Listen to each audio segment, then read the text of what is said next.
for snoozers later. Right, so here we go.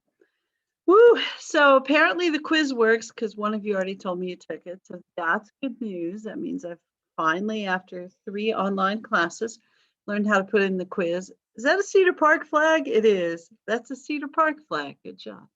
Okay. I got distracted by the Cedar Park flag. It's not hard for me. So quiz is up. We'll go over some quiz stuff if you like. If you took the quiz, don't tell the other people. Don't tell them, but it hopefully will be okay. I did notice some grades, and all the grades that I noticed were passing, so that's good news as well. And we'll talk about stuff for the weekly question. And after everybody takes the quiz, I'll probably give you a survey. I have the last couple of classes just to see if you thought the review was useful, quiz was too hard, too easy, just right. Just like Goldilocks and the 3 Bears. And if you would prefer more questions or fewer, and that's about it. Okay, all right. Let's look at the weekly question just to remind ourselves. It would help if I had the weekly question open, which I don't. So let me open that.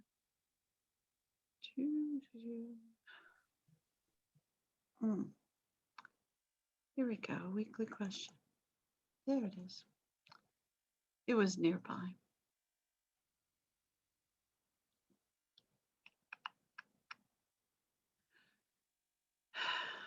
It's not out there. One more try.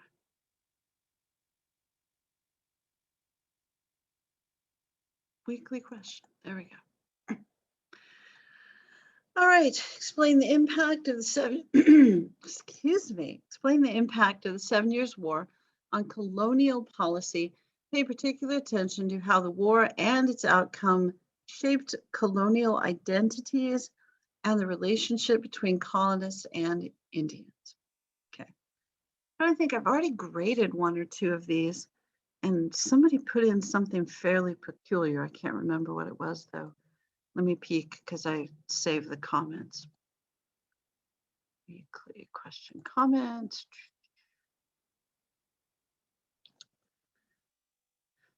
I should have remembered, but you get older. Oh, yeah. They talked about, and I don't know where they got this. They may have just kind of misinterpreted from the book. Or maybe I just, didn't understand what they were trying to say. But they talked about how it led to increased birth rates. And it's like, okay. But somehow the war led to increased birth rates and a new vision of America, but they didn't say what the vision was. So if you feel like it was new birth rates and a vision of America, you can share your thoughts about why maybe that led to new birth rates. Don't tell me, how babies are born. I got that part, but how that war in particular, might have led to new birth rates. But, all right, okay, maybe not. All right. And if that was you that wrote about that, I'm not trying to be rude. I'm sorry. All right, let's look at the notes. All right. Checking off another couple of books that came in.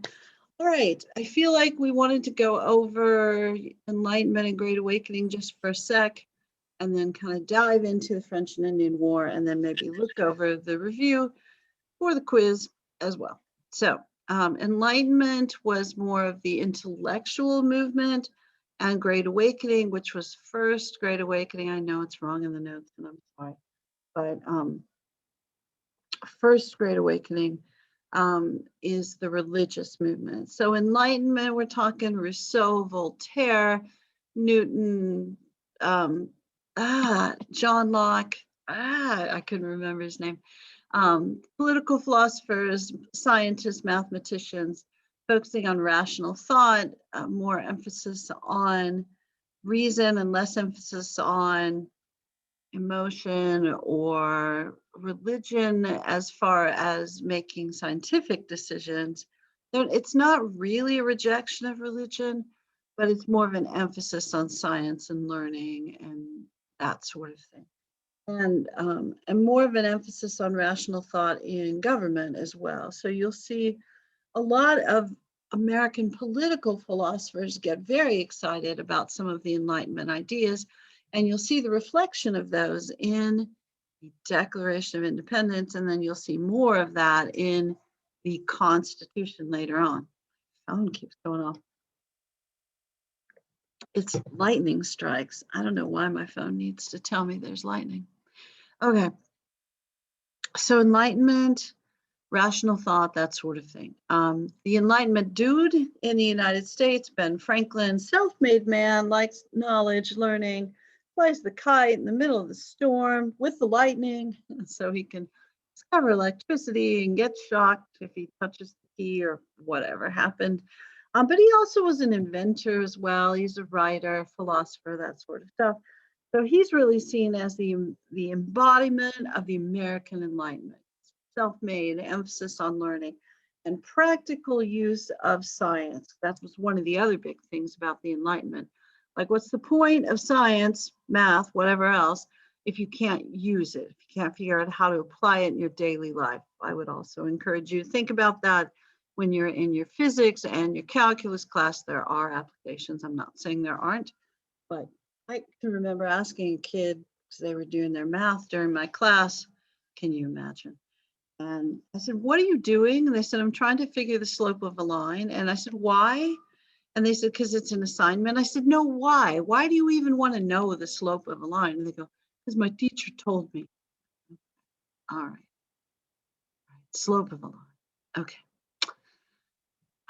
But the Enlightenment would be about knowing why you needed to know the slope of a line. How could that be practical when you're planning a house or that sort of thing? Okay. Best way to understand God as well. So not really a rejection of God, although there were some Enlightenment figures that were not so keen on God. Best way to understand God was to understand his creation. And this does lead to that development of deism, the idea that God is creator who sets things in motion, but then does not intervene in your daily lives, but lets your daily life and life in general be governed by the laws of science. Great Awakening, reaction to that, and religious movement. You see it in England and what becomes the United States American colonies. Because the preacher, George Whitefield, I feel like I left out the E in his name because it has an E. God. George Whitefield. Who makes these notes? But you say it, Whitefield. He was an itinerant preacher, went from place to place preaching about how you need to be more involved in your religious practice, have it more of a relationship, less of a ceremony, that sort of thing. And Jonathan Edwards' emphasis was on thankfulness for your salvation, which doesn't feel like what he's saying if you read Sinners in the Hands of an Angry God, but it really is what he's saying. Yeah. And the way that they preached and thought about religion in that era wouldn't work quite the same way with us. If you've ever read that sermon, you wouldn't go like, man, that's great. Because it mostly says you're disgusting and God can't even stand to look at you. You're so disgusting because of sin. And he's holding you over a fire pit, hell, that you deserve to be dropped into. And you should be more thankful because God hasn't dropped you into that pit yet because you're scum. And I don't know very many churches that exactly preach that sermon, although I'm pretty sure most churches think that sin separates you from God. That's not exactly how they talk about it. When that sermon was delivered, because a lot of times when you get to that point in your English class and you go over that, there'll be somebody that kind of screams that sermon at you. That sermon was not screamed. The way that sermon was delivered is Jonathan Edwards read the sermon in a monotone voice several times. It wasn't a super long sermon. It was a shorter sermon, but he read it several times to his congregation. And after about the third or fourth time, they're all crying and kind of rolling in the floor and tearing their clothes, and the weeping and gnashing of teeth kind of tradition, not because they're tired of the sermon, but because they're really moved by what he said. At least that's what I've read. I wasn't there. All right, we have to trust these sources, don't we? I know it's tricky. All right. So on to the French and Indian War. But part of the reason that you want to know, I'm sorry, I just kept skipping through one night, about the Enlightenment and the Great Awakening, because I was thinking they don't even realize why I'm telling them this stuff. You want to know kind of what the cultural backdrop is in the middle of all this stuff. So people are kind of struggling with some other thoughts, which is also why, and there's some economic issues as well. And usually when you've got economic issues and you've got some of these other issues, people are a little unsettled. People are a little unsettled. And to add to the a little unsettled, the English government, this Lord North primarily, have decided that it's time to kick the French out. We've already kind of taken over the major Dutch colony and New Amsterdam, which becomes New York. And the French are maybe monopolizing more of the trade than we would like, especially near the Canadian border. It's not the Canadian border yet, but you know what I'm talking about. And along the western edge of the settlements. So the thought was, you know, if we kick the French out, we could control the trade. And whatever trade's going on in the Southwest, we're not ready to control that yet anyway. Plus, we got the buffer near Florida, which I know is not exactly Southwest, but certainly is a Spanish colony. So the thought here is if you kick the French out, whom the natives seem to prefer to trade with, mostly because they don't take over their land, they mostly trade. But if you can get rid of the French, then you can control trade in the entire region. And so that's kind of the plan. And the American colonists, the English American colonists, are down with the plan and want to be helpful. And you'll get military leaders like George Washington, who rises to some prominence, even though he's quite ineffective at the beginning of the war. But don't be mad. I mean, you got to learn, right? They take over, oh goodness, some fort in New York. Why can I not remember? Necessity, Fort Necessity is what they end up calling it. And he gets trapped there, and the English army has to come rescue him. So it's really a bad moment for him. But what happens in this war, it's a lot of stuff. The American troops, American local militia, work with the regular British army, but the regular British army really looks down on the colonial militias and thinks they're less than, that sort of thing. And guys like George Washington in particular, not guys like him, but George Washington and others, asked to get formal training from the British Army and maybe to become a part of that. And they say, no, you're just colonists. We don't want you in our army. So it's going to start to create a little bit of a divide. It also is going to give them some military experience, and they're going to learn what the British Army seems to do well and what they seem to not do as well. So this is, I mean, that's not the intention of their military service. They really feel like they're British citizens. They want to expand the empire. They want to be loyal, that sort of thing. But the side effect of this is they learn some stuff about the British military that will be useful later on. Okay, so French and Indian War starts in 1750 war, sometimes 1754. Sometimes it's called the 7 Years' War, although the treaty is in 1763.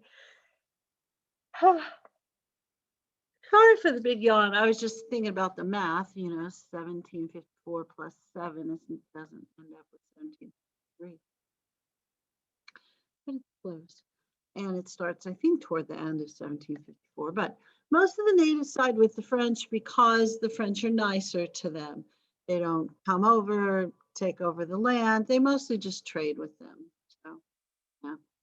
And they're not expanding their territory pretty rapidly. The French have not with, well, a few exceptions, but the French haven't taken over nearly as much land as the English settlers have.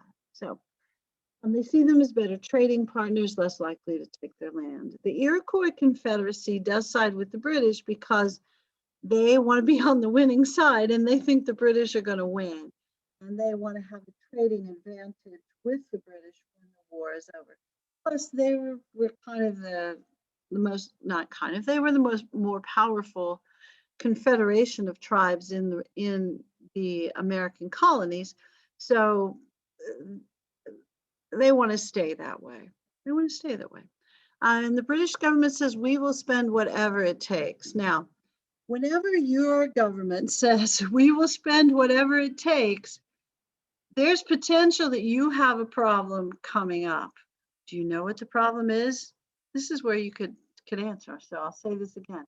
When your government says, we are going to spend whatever it takes to solve this problem, what is your potential problem in your country?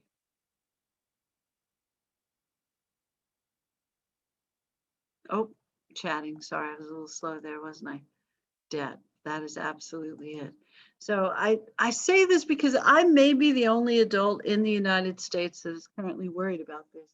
But the last 3 presidents that we've had, this Bush fellow who spent quite freely, and then this Obama fellow who said, whatever it is you say in memes, hold my beer, and spent more freely. And then the Trump guy that went, I can do that too. So we've had 3 presidents who are pretty free spenders, and the 4th one looks like he'll go like, I can outdo those guys. At some point, you got to pay the bill. And this is going to be a problem for the English during this time period. So paying the bill is a problem. And whenever your government says, we got to spend whatever it takes to end this problem, it is a problem because your government doesn't have a job. They don't make money. So they get their money from you at your job and me at my job. And if they're not getting enough money, you know how that goes. They tax people more. So that's where we're headed with this French and Indian War thing. But the war lasts about 7 years, give or take, which is why it's sometimes called the 7 Years' War. The British are victorious. Their army is big. It's the biggest military in the world, but they're not operating on their home base. So they hire some Hessians, German soldiers for hire, which the American colonists will kind of gain some, or form some stereotypes about, which also might come up during the US Revolution, the American Revolution. And they also will use American colonial militia. And the British look down on both the Hessians and the American colonial militia, but they look down on the Americans the most, which is going to be a source of frustration to the Americans. Now, in the middle of this war,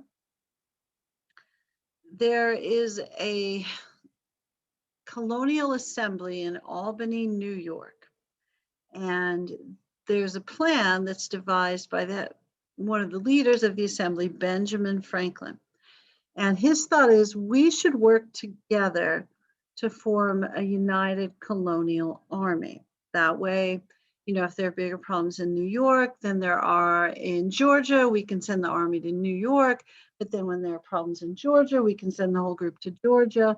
But rather than just each colony fighting for itself, because, you know, there's not a good chance that there'll be an overall war in each colony or overall battle in each colony, we can have a standard unified militia and we can send it wherever it's most needed. And they talk about this and they think, you know what, this would be a good idea, except people in Georgia didn't want to spend money to help the people in New York. The people in Massachusetts didn't want to spend money to help people in the Carolinas. And we're still, you know, we're still this way in the United States because you just have to watch the news or the Congress. Probably not when they're impeaching the president, but when they're talking about other stuff like, I don't know, stimulus bill or COVID relief bill. And the current proposal has relief for certain states to help get them out of the financial straits that they're in, potentially because of COVID. And then you'll hear people from places like Florida or Texas or Oklahoma or Arkansas, lower tax states, that will say, why should we spend our money to pay for states like, always, New York, Illinois, and California, who can't take care of their own business, or who have several very large cities that are hard to govern. And it's some of both potentially, but people want to protect their local interests first and then their national interests, especially when it comes to spending money.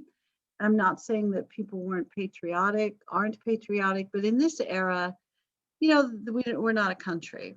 We're a collection of colonies. People came over to the colonies to get away from something that was in England, either poverty or some sort of religious persecution or the lack of land.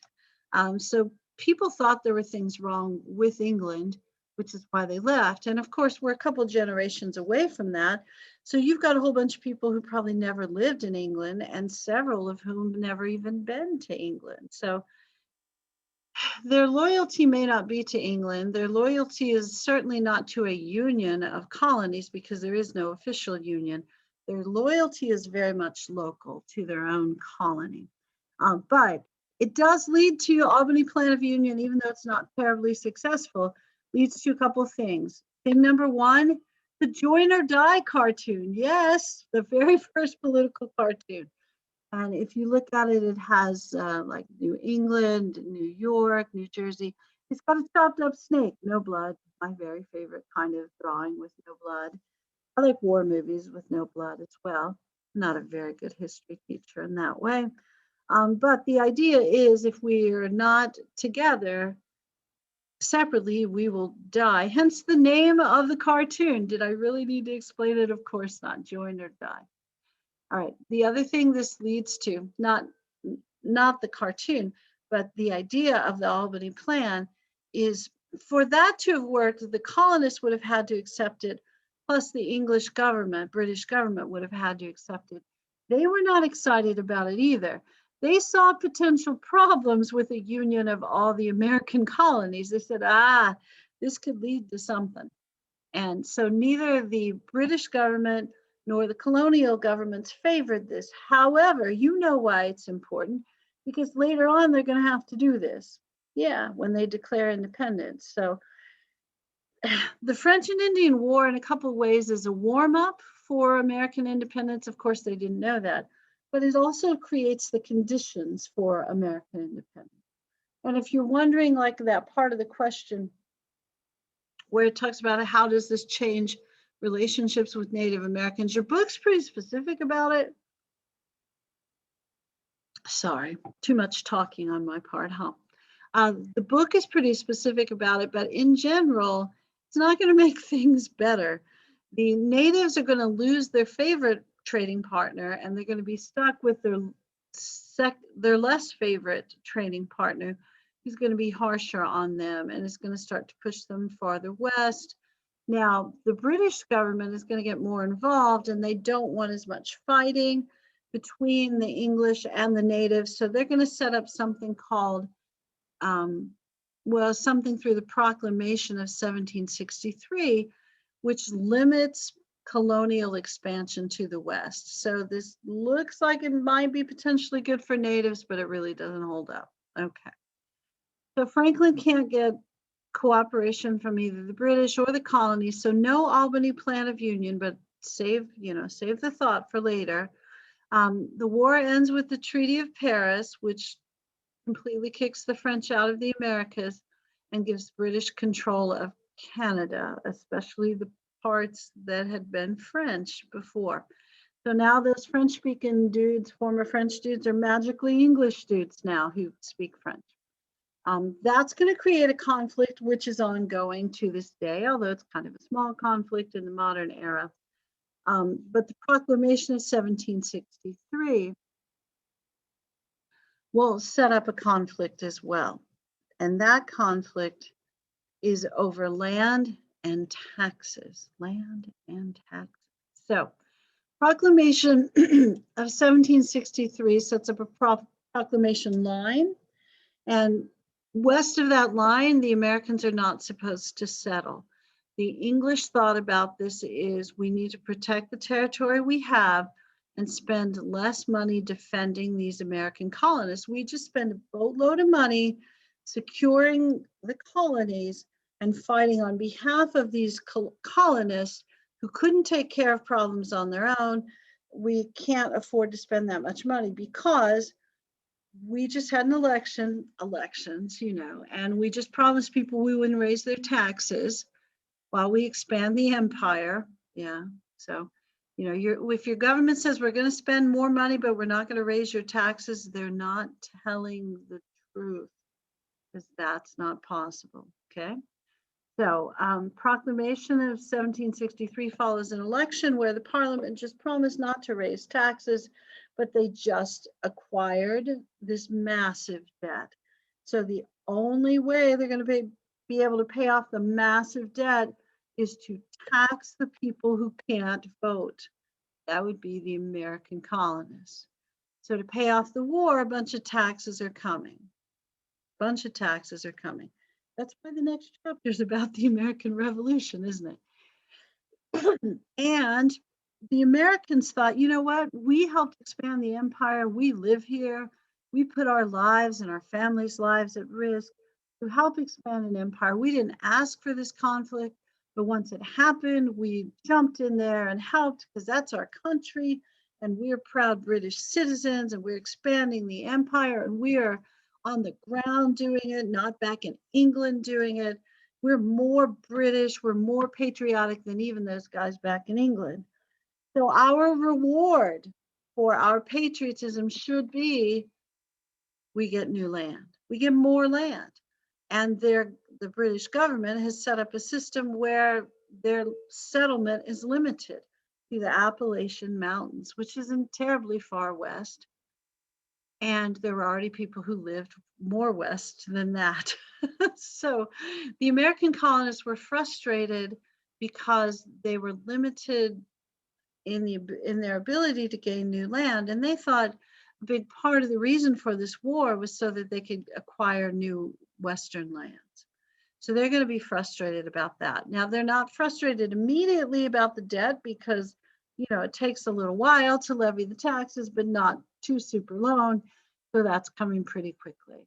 So the British end the war, I guess we should say that, with more territory, but more debt. And they want to try to limit conflict with Native Americans. So they have that proclamation line, 1763, which is another source of frustration to American colonists. And they also denigrate the American contribution. Can I say denigrate to you?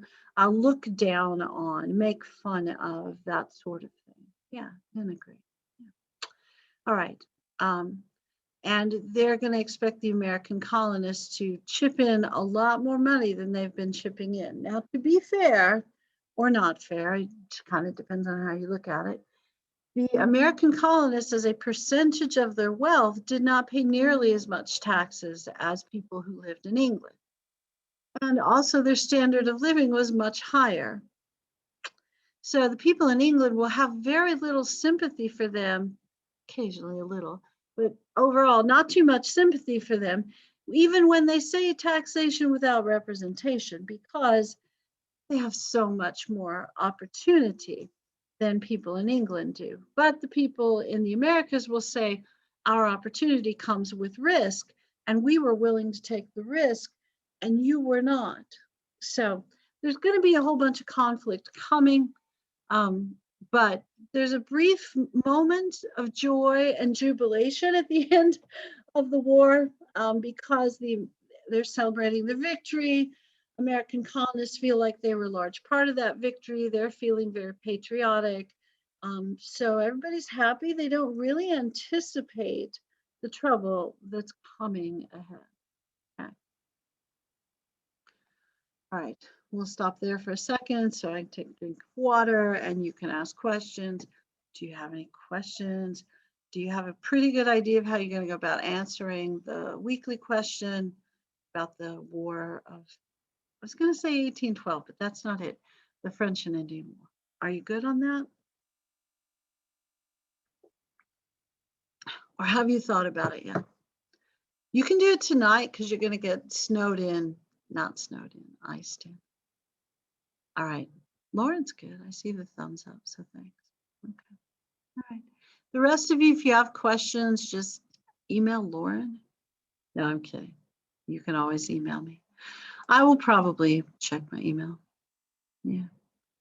Let's look at the quiz review. Okay. It's like, oh, am I putting up the questions? No. Okay.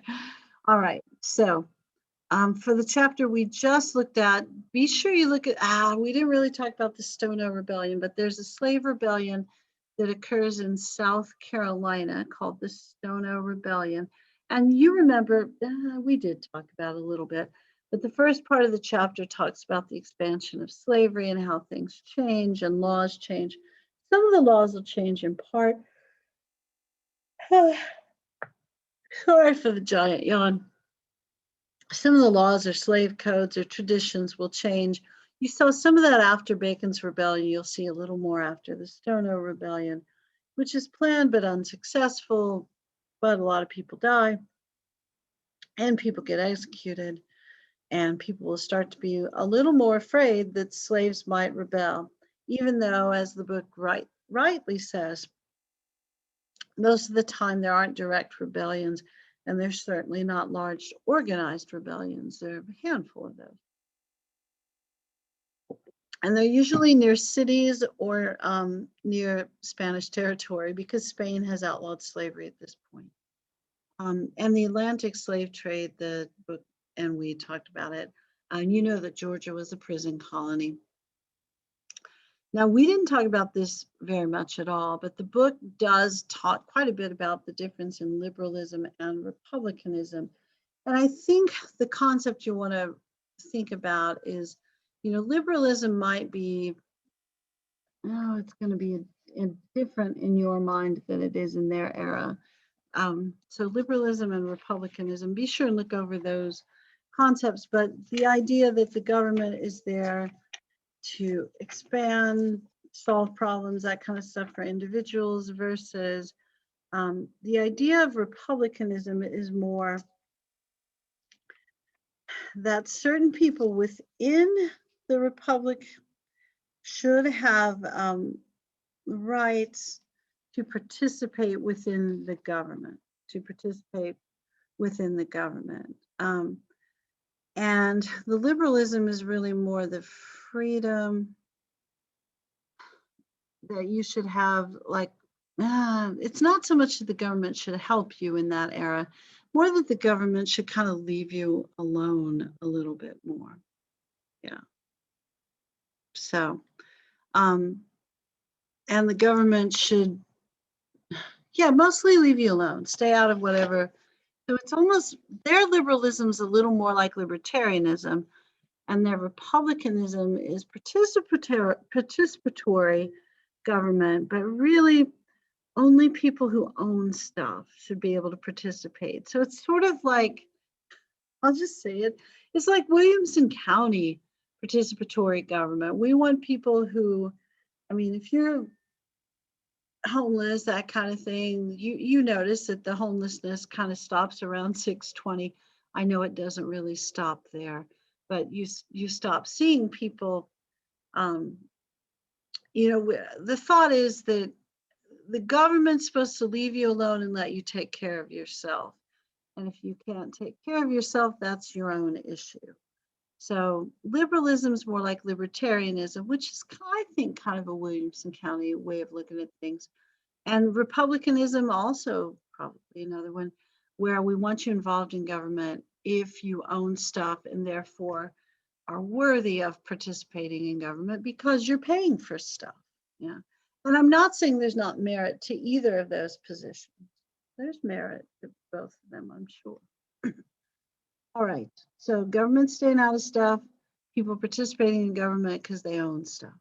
Salutary neglect, we went over that a bunch, so you should be good. Enlightenment, Great Awakening, you should be good there. And your weekly questions about 7 Years' War, so you should be okay there. The list for the other chapters is here as well. We've gone over most of these things, and There's 20 questions on the quiz. I know there's more than 20 dots. I can tell that. But I don't want to make it too easy for you. You don't want it to be too easy, do you? No, of course not.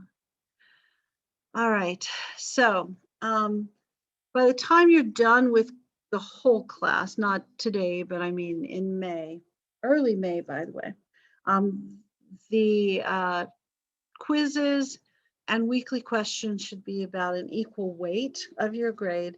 And I know I've said this before, but I'm more concerned about you as a student if you ace all the quizzes but do very poorly on the weekly questions, because that suggests to me that maybe something is going on during the weekly quiz that should not go on.